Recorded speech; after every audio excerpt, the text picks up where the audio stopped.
तेरी चाहत में हुआ है दिल दीवाना, हमें मिलने से रुकेगा क्या जमाना।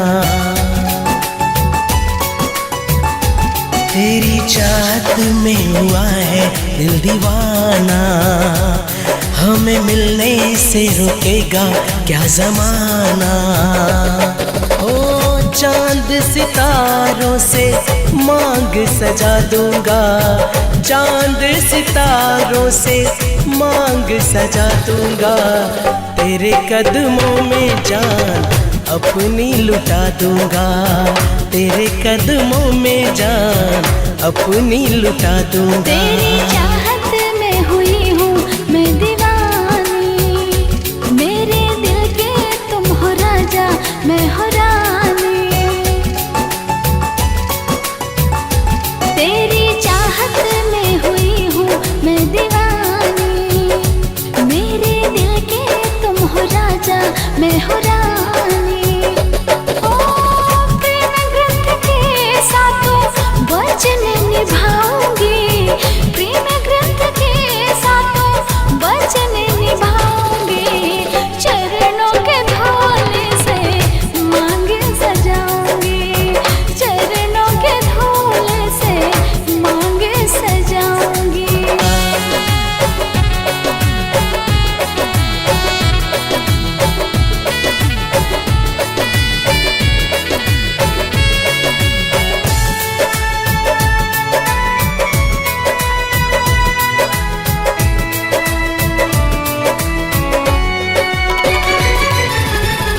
जागते सोते मैंने देखा जिसे हर क्षण, वही हो परियों की रानी।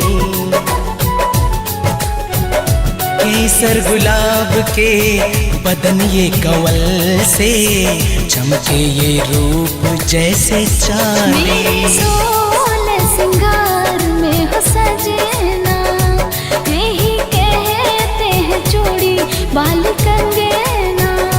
मेरे सोलह सिंगार में हो सजना, यही कहते हैं चूड़ी बाल कंगना।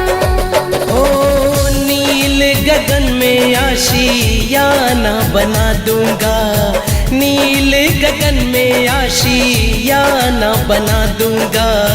तेरे कदमों में जान अपनी लुटा दूंगा, तेरे कदमों में जान अपनी लुटा दूंगा।